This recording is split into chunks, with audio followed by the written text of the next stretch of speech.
Olá! Somos programados para a felicidade. Nós, os ocidentais, não falamos naturalmente da morte. No entanto, ela é inevitável. E perder alguém a quem amamos é também morrer um pouco. Faríamos de tudo para evitar esse instante. Quando ele chega, somos envolvidos nos rituais de despedida e só vamos ter consciência de toda a dor algum tempo depois. Dizem os especialistas que é nesse momento que o luto começa. Como enfrentá-lo no mundo contemporâneo que não nos dá muito tempo para encarar esse ritual? Como amparar os idosos? Como dizer para as crianças que alguém querido morreu? O luto é o tema do Bom para Todos, que começa agora. A criança acaba torcendo mais pela morte do que para os outros personagens. Eu acho que o nosso maior problema do luto é quando a gente não permite sentir a dor, porque E a arte, ela é um recurso facilitador, sim, por meio dos filmes, por meio dos livros, por meio de várias músicas.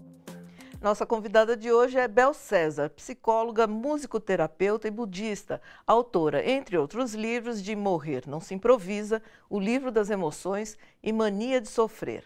Há 26 anos, se especializou em conduzir pacientes terminais a uma morte serena. Tudo bem, Bel? Tudo bem? Pois é, nesse seu trabalho você dá assistência à pessoa na hora da morte e as pessoas da família também, né? E eu queria te perguntar, então, como é que é esse ritual e por que ele é importante? Bom, esse é um ritual de coração para coração. Sim. O que a gente procura nesse momento é criar um ambiente seguro, calmo, para que a gente possa, tanto o paciente quanto os familiares, encontrar um espaço para expressar e completar aquilo que eles estão sentindo. Nem sempre isso é possível, mas quanto mais a gente consegue esse ambiente, melhor vai ser o processo de luto. Num teatro de bonecos acontece o inimaginável. As crianças simpatizam pela morte no embate com o herói da história. A morte desse tema tão difícil de ser tratado com os pequenos é mostrado de um jeito lúdico, leve, natural e inevitável. Calma, dona Morte, calma, dona Morte. Esses dois aí não são simples fantoches. Permita-me apresentar o Tiringuito, um herói improvável de um mundo surreal que luta contra as adversidades do dia a dia. Ah, inclusive essa aí que ele está consolando é a morte. Essa foi a maneira que o Leonardo e a Giorgia, dois bonequeiros, encontraram para falar sobre um assunto que deixa muitos pais sem saber o que dizer. Afinal, como explicar a morte para as crianças? A morte ela acaba vindo como um elemento positivo, não negativo, não cristão, sofrimento, é um momento de pagar as contas. Todo mundo ignora que a morte existe. Magoada, olha aqui! Eu existo, Tiringuito! O espetáculo Tiringuito, Luísa e a Morte propõe um novo olhar sobre o teatro de mamulengos brasileiro e a guaratelli, técnica de manipulação de bonecos italiana. O nosso herói é servo de um burguês que vive num castelo. Ele luta de todas as formas para ficar com a sobrinha do patrão, a Luísa, seu grande amor. Em meio à paixão proibida, a Morte decide se apresentar para Tiringuito. A naturalidade do boneco em lidar com o assunto transforma o medo de morrer em brincadeira. Você se gira, eu me giro, eu pego meu bastão, você pega o seu bastão e eu te bato.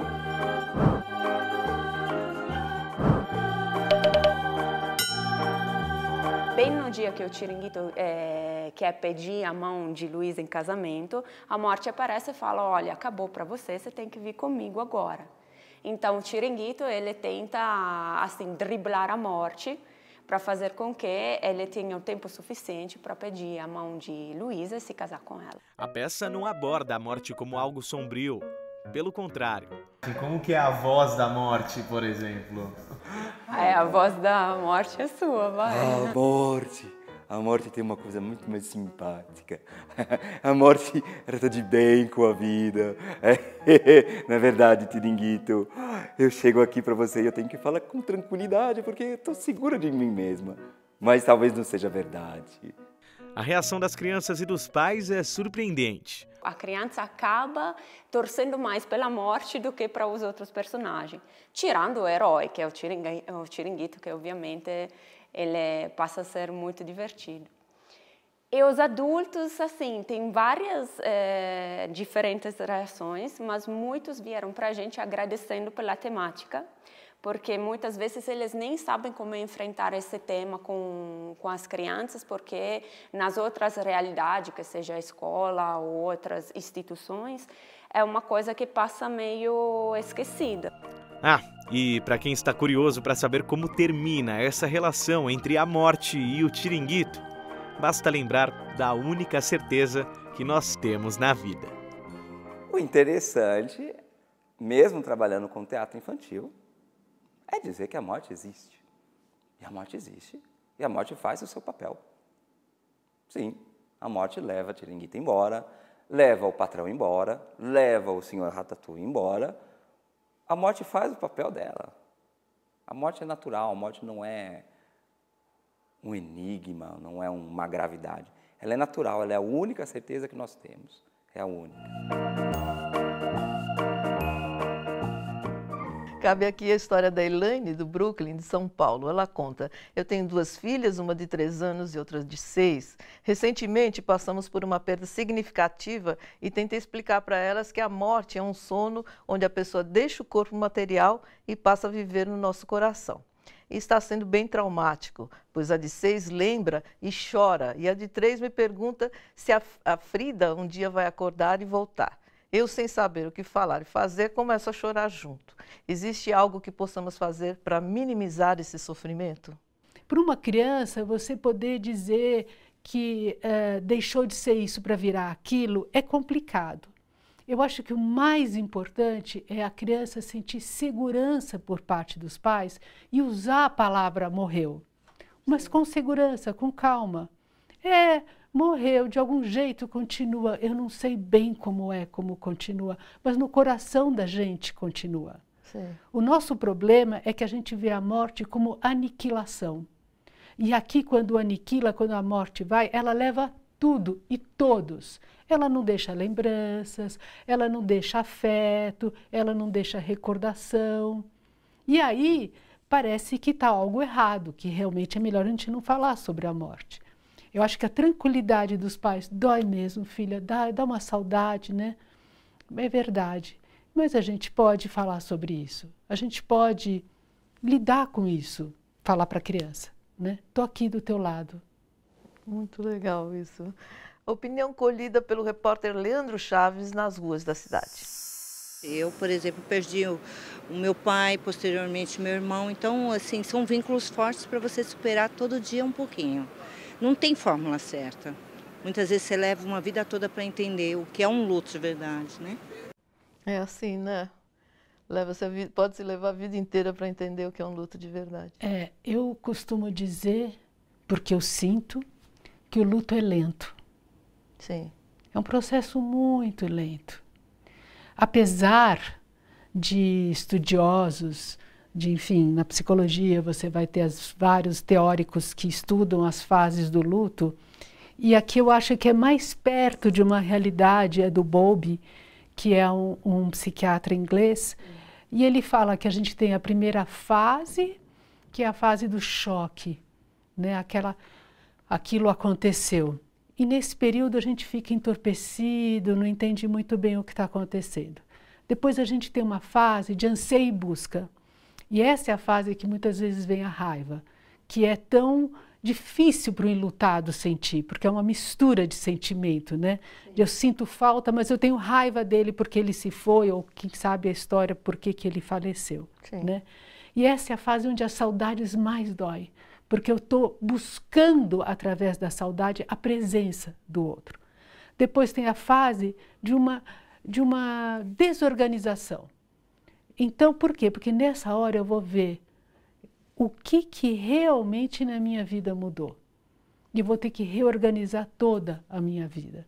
Para ir devagarzinho, entrando na fase de organização, que é o período onde a saudade vira recurso. Que é, quando eu lembro, que gostoso que é. Dizer que essas fases são lineares não é verdade. E dizer que uma dura mais período que outro também não é verdade. Até mesmo o choque, de vez em quando alguma coisa que fala, nossa, é mesmo. Por quê? Porque as emoções têm camadas. E cada camada pede um tempo diferente. Sim. E a gente tem que descer e senti-las. Eu acho que o nosso maior problema do luto é quando a gente não permite sentir a dor, porque aquela dor que não foi sentida não vai embora. Fica escondida em algum lugar, mas fica lá. Ela urge por ir, por se expressar, ela urge por significado. Porque uma dor, quando encontra significado, ela fecha um ciclo, ela dá um sentido para tudo aquilo. E você pode caminhar, né? E você toca para outra coisa. Pois é. Ou continua com ela, claro, só que num outro patamar, um patamar de lucidez, né? Uhum. Bom, a velhice já é estigmatizada como uma fase de incapacidade física, de isolamento social. Imagine o impacto emocional na vida de uma pessoa idosa, a morte do companheiro ou companheira ou de um filho. Os ritos de luto e morte, importantes para a saúde mental de qualquer pessoa, hoje são desconsiderados e realizados rapidamente. Mas os estudiosos voltam a sua atenção principalmente para o idoso e a busca pelo melhor cuidado com o enlutado. O idoso deve ser acompanhado e deve-lhe ser permitido tempo para reorganizar-se emocionalmente. Na fase inicial do luto, ele pode ter a necessidade de ajuda para atividades básicas da vida diária. É necessário que algum parente ou amigo próximo assuma muitos dos papéis e responsabilidades do enlutado, deixando-o livre para vivenciar o luto. Um enlutado deve ser livre para expressar seus sentimentos de raiva e angústia, que normalmente serão projetados naqueles que o ajudam, pois são os que mais estarão reafirmando a perda. No idoso em processo de luto, podem ocorrer alguns distúrbios, como os do sono e da alimentação, ou ainda manifestações somáticas, sendo comum falta de ar, aperto no peito, falta de energia, insônia, passividade, alucinações e ansiedade. No próximo bloco, o que é sobreviver à morte de uma pessoa querida, especialmente por suicídio. Ele envolve muita culpa, ele envolve muita vergonha e ele envolve um tabu